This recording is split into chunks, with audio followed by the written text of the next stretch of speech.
ሰላም ጤና ይስጥልን የተወደዳችሁና የተከበራችሁ የጊዜ ሚዲያ ቤተሰቦች እንዴት አላችሁ? በያላችሁበት የዓለም ጫፍ በያላችሁበት የሀገር ጥግ ሁሉ ሰላም፣ ፍቅር፣ ጤና ትሆኑ ዘንድ ዘወትር ምኞታችን ነው። ኤልያስ ደግነት ነኝ። የምትከታተሉት ደግሞ ጊዜ ሚዲያ ነው። በዛሬው መሰናዷችን በምዕራብ ወለጋ ዞን ኤባ ዋቅዮ በተባለ ስፍራ በባለቤቱና በወላጆቹ መካከል በተፈጠረ ጸብ ምክንያት ባለቤቱ ወደ ቤተሰቦቿ በመሄዷ ተናዶ ወላጆቹን በጦር ወቅቶ ስለገደለ ግለሰብና እንዲሁ ደግሞ ገንዘብ ተበድሯት የተሰወረ ፍቅረኛዋን ከዓመታት በኋላ ተጸጽቶና ጥፋቱን አምኖ ለይቅርታ ሲያገኛት ሌሊት በስለት ወቅታ ስለገደለችው አንዲት ግለሰብ ልነግራቸው ነው። እስከ ፕሮግራማችን ፍጻሜ ድረስ አብራችሁን ቆዩና መሰናዷችንን ተከታተሉልን። በቆይታችሁም ታዲያ ጊዜ ሚዲያን ሼር፣ ላይክ፣ ሰብስክራይብ፣ ኮሜንት አድርጉ ዘንድ ከወዲሁ በትህትና ጠየቅን። ክበሩልን። እንኳን ደስ አላችሁ። በኢትዮጵያ ብር ብቻ የሽያጭ ውላችንን እንፈጽማለን። ቴምር ሪል ስቴቶች ነን። በመሃል ፒያሳ አፓርትመንትና ሱቆችን በከፍተኛ ጥራትና ፍጥነት ያስገነባ የሚገኘው ቴምር ሪል ስቴት አሁን ደግሞ 80% የደረሱ ግንባታ ሳይቶቻችን በአያት አደባባይና በጋርመንት ለሽያጭ ያቀረበን መሆናችንን በደስታ እንገልጻለን። ክፍያዎቻችን ካለምንም የዋጋ ጭማሪ በ10% ቅድሚያ ክፍያ ብቻ ከባለ 1 እስከ ባለ 4 የመኝታ ክፍሎች አቅርበንላችኋል።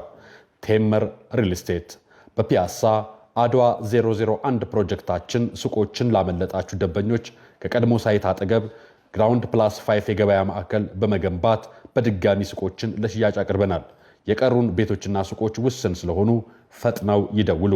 ቴምር ሪል ስቴት።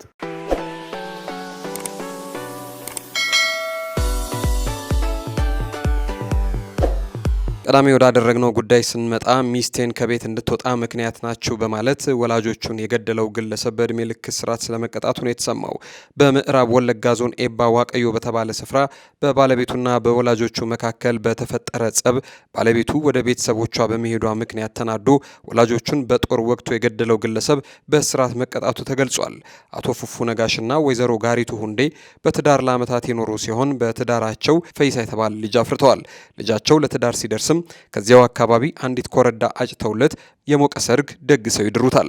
ፈይሳ ያገባትን ኮረዳ ከቤተሰቦቹ ጋር ለተወሰነ ሰዓት አብራው እንድትቆይ እዛው ያደገበት ግቢ ውስጥ ቦታ ተቆርሶለት ቤት ሰርቶ በፈቃደኝነት ከነሱ ጋር መኖር ይጀምራል። በዚህ ጊዜ ታዲያ አባትና እናት የመጀመሪያ ልጃቸውን ትዳር ጠብቀውና ተንከባክበው እየኖሩ እያለ በመሃል ክፍተቶች ተፈጥረው እንደነበር የምዕራብ ወለጋ ዞን ፖሊስ ዋና መምሪያ የኮሚዩኒኬሽን ጽህፈት ቤት ባለሙያ የሆኑት ኢንስፔክተር ቹቹ ኡቴ ለብስራት ሬዲዮ ተናግረዋል። በመካከላቸው የተፈጠረው የቤተሰቡ የገቢ ምንጭ የሆነ ትልቁን የቡና ዛፍ ፈይሳ ኮረዳዋን ሲያገባ እንደ ጥሎሽ የተቆጠረ ሀብት ነውና መጠቀም ያለብን እኛንን በሚል ነው አታካራው እንደተነሳ የተሰማው።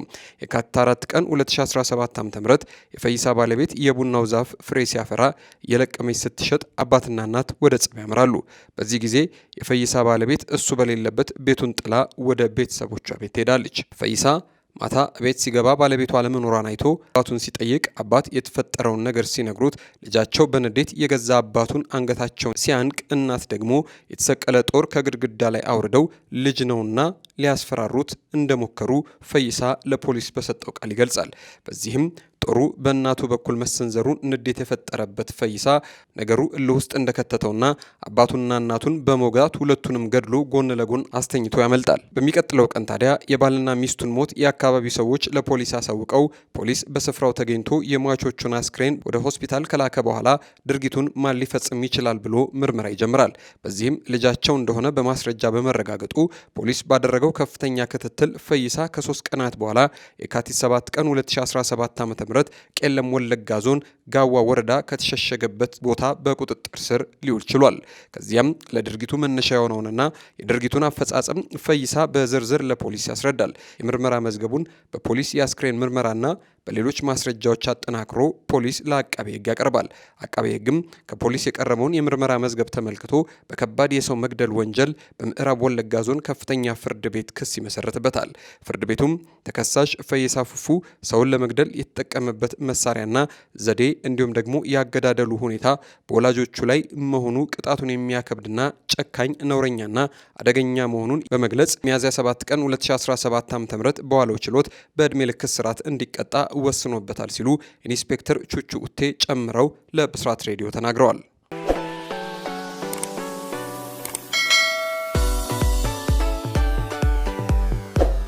ወደ ቀጣዩ መረጃችን ስናልፍ ደግሞ ገንዘብ ተበድሯት የተሰወረውን ፍቅረኛዋን ከዓመታት በኋላ ለእርቅና ለይቅርታ ሲያገኛት በስለት ወግታ የገደለችው ግለሰብ እንዲሁ እርሷም በዕድሜ ልክ እስራት ስለመቀጣቷ ነው የተሰማው። ትውልድና እድገቷን ከወደ ምዕራብ አርሲ ዞን ነገሌ አካባቢ ያደረገችው ሌሊሴ ዳባ የቀድሞ ፍቅረኛዋ ለእርቅና ለይቅርታ በጠራት ዕለት በመግደሏ በእስራት መቀጣቷ ነው የተሰማው። ሌሊሴ ዳባ በስራ ላይ ያለች ድሪባ እጅጉ ከተባለ የ27 ዓመት የስራ ባልደረባዋ ጋር ወደ ፍቅር ይገባሉ። ጥንዶቹ በተመሳሳይ የሙያ ዘርፍ ላይ ተሰማርተው ለ5 ዓመታት በፍቅረኝነት ቤት ተከራይተው የኖሩ ሲሆን ያሉበትን የስራ መስክ ለቀው በግላቸው ወደ ንግድ ዓለም ገብተው ለመስራት ተስማምተው እንደነበር ተገልጿል። ሌሊሴ ያላትን መሬት ትሸጥና አነስተኛ ምግብ ቤት ከፍተው እየሰሩ እያለ የምግብ ቤቱ ንግድ እየቀዘቀዘ ኪሳራ ላይ ሲወድቁ ፍቅረኛዋ ድሪባ እጅጉ ከሌሊሴ 25,000 ብር በመበደር መሰወሩን የነገሌ አርሲ ከተማ አስተዳደር ፖሊስ ጽሕፈት ቤት የወንጀል ምርመራ ክፍል ኃላፊ የሆኑት ኢንስፔክተር ወርቁ ቁሬሳ ተናግረዋል። ይህንን የተረዳችው ሌሊሴ ምግብ ቤቱን ዘግታ አክስቷ ጋር ነገሌ አርሲ ተቀምጣ ያቋረጠችውን ትምህርት መከታተል ትጀምራለች። ፍቅረኛሞቹ ከተለያዩ ከዓመታት በኋላ ታዲያ ጥቅምት ወር ላይ ሌሊሴ የእጅ ስልኳ ይጠራል። ስታየው የማታውቀው ቁጥር ነው። ታነሳዋለች። ሌሊሴ ማንነቱን ያላወቀችው ስልክ አንስታ ስታናግር ከዓመታት በፊት ብር ተበድሯት የተሰወረው የቀድሞ ፍቅረኛዋ ድሪባ እጅጉ መሆኑን ስታረጋግጥ ለምን እንደደወለ ትጠይቋለች። እሱም ይቅርታ ለመጠየቅና አብሯት በፍቅር እንደድሮ ለመኖር መወሰኑን ይነግራትና የት እንዳለች ይጠይቃታል። እሷም ነገሌ አርሲ አክስቷ ጋር እየተማረች መሆኗን ስትነግረው እሱም ሻሸመኔ ከተማ እንዳለ በመናገር ጥቅምት 26 ቀን 2017 ዓ.ም ስልክ ተደዋውለው ነገሌ አርሲ ቀርሳ የተባለ ቦታ ሌሊሴ ክፍል ተከራይታ ትጠብቀዋለች። ድሪባም በተሰጠው አቅጣጫ መሰረት ለ1 ዓመት የተለያትን ፍቅረኛውን አግኝቶ ይቅርታ እንድታረግለት ጠይቋት ይቅርታውን ከተቀበለች በኋላ አብረው ለማሳለፍ ከፍተኛ ጉጉት ያደረበት ድሪባ ምንም ሳይጠራጠር ተዘናግቶ ባለበት ሁኔታ ሌሊሴ ደብቃ በያዘችው ስለታማ ጩቤ አንገቱ ላይ በመውጋት አልጋ ላይ ከጣለችው በኋላ አልጋ ስር ደብቃ ባስቀመጠችው ስለታም ገጀራ ደግሞ የተለያየ የሰውነት ክፍሉን በመምታት ሕይወቱ ካለፈ በኋላ በአንሶላና በብርድ ልብስ ጠቅልላ በር ከፍታ ትወጣለች። ሌሊሴ የተከራየችበት ቤት ያሉ ሰዎች በሁኔታዋ ተጠራጥረው በመያዝ ለፖሊስ አመልክተው የተከራየችው ክፍል በር ሲከፈት የቀድሞ ፍቅረኛዋ ተገሎ ይገኛል። ፖሊስም ወዲያውኑ አስክሬኑን ለምርመራ ወደ ሆስፒታል ልኮ ወንጀል የተፈጸመበትን ጩቤና ገጀራ ሌሊሴ ከደበቀችበት በማውጣት የድርጊቱን አፈጻጸም መርታ ታሳያለች። ፖሊስም የምርመራ መዝገቡን በበቂ ማስረጃ በማጠናቀር ለአቃቤ ሕግ የላከ ሲሆን አቃቤ ሕግም ከፖሊስ የቀረበለትን ምርመራ መዝገብ ተመልክቶ በወንጀል ሕግ ቁጥር 539/1 መሰረት በከባድ የግድያ ወንጀል ክስ ይመሰረትባታል። ክሱን ሲከታተል የቆየው የምዕራብ አርሲ ዞን ከፍተኛ ፍርድ ቤት ሚያዝያ 9 ቀን 2017 ዓ.ም በዋለው ችሎት ተከሳሽ ሌሊሴ ዳባ ሰውን ለመግደል አስባና ቅዳ በተለየ ጨካኝነት የቀድሞ ፍቅረኛዋን መግደሏን አደገኛና ነውረኛ መሆኑን ፍርድ ቤቱ በማስረጃ ያረጋገጠ በመሆኑ በዕድሜ ልክ እስራት እንድትቀጣ መወሰኑን ኢንስፔክተር ወርቁ ሬሳ ጨምረው ለብስራት ሬዲዮ ተናግረዋል።